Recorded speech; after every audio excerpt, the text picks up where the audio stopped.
गोदावरी नदीच्या पाणी पातळीमध्ये वाढ झालेली आहे आणि नाशिकच्या गोदावरी नदीपात्रात एक कार बुडालेली आहे। नदीपात्रातून ही कार बाहेर काढण्याचे प्रयत्न सुरू आहेत। तर नाशिकमध्ये मुसळधार पाऊस सुरू आहे आणि त्यामुळे गोदावरी नदीच्या पाणी पातळीत वाढ झालेली आहे। तर गोदावरी नदीच्या पात्रात एक कार बुडालेली आहे आणि ही बुडालेली कार बाहेर काढण्यासाठी सध्या प्रयत्न सुरू आहेत।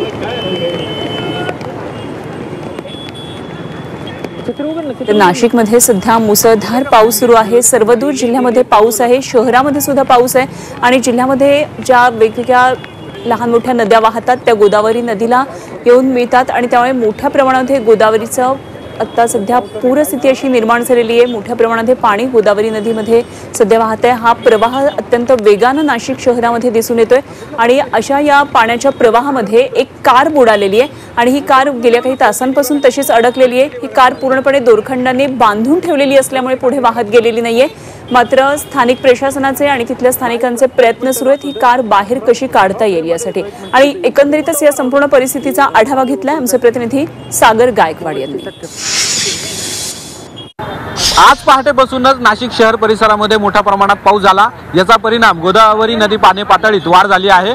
गोदावरी नदी पाणी पातळीत वाढ झाल्यामुळे गोदावरी नदीला पूरसदृश्य परिस्थिती निर्माण झाली आहे। मी आता नाशिकच्या गोदाघाट परिसरामध्ये आहे आणि या ठिकाणी जर बघितलं तर एक 4 चाकी वाहन जे आहे या पार्किंग मध्ये लावलं होतं ती ह्या पाण्यामध्ये अडकलेलं आपल्याला पाहायला मिळतंय। ही जी कार आहे हिला दोरीच्या साहाय्याने बांधून ठेवण्यात आलेला आहे, कारण पाण्याचा जर फोर्स जास्त वाढला तर ही जी कार आहे ही पुढच्या ठिकाणी जाईल। याला थांबवण्यासाठी हा जो प्रयत्न आहे स्थानिक नागरिकांनी केला। आपल्याबरोबर ज्यांनी आपला जीव धोक्यात घालून ही गाडीला ज्या दोरीच्या साहाय्याने बांधलेले ते सगळे मुलं आपल्या सोबत आहेत।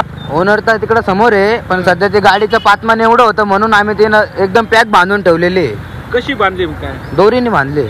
दोरी। तुम्ही तिथे कसे गेले होते? किती वेळ झाला? आम्ही 1-2 तास झाले आम्ही ती कोशिश करत होतो बांधायची, कधी आम्हाला दारीच्या लाटीने लुटत होती म्हणून त्याच्या कारणाने आम्ही थोडं कसं तरी करून बांधली। ऍक्च्युली तिथे पाण्यामध्ये उतरावं लागलं होतं, त्याच्यानंतर ते पाण्यामध्ये बुडून ते चाकू वगैरे बांधावं लागले, आतमध्ये बांधून चाकू वगैरे बांधायला लागले, तेव्हा ती गाडी वगैरे तिथे जागेवर सेफ उभी आहे, नाही तर ती धारणे खालीच चालली होती। किती प्रेशर आहे पाण्याचं खाली? ती जाऊ शकते का? पाण्याचं प्रेशर म्हणजे माणूसाला उभं राहता येणार नाही एवढंच प्रेशर आहे तिथे। माणूस तिथनं उभं राहिला की वाहून जाऊ शकतो एवढंच प्रेशर आहे पाण्याला। सागर गायकवाड, जी 24 तास, नाशिक।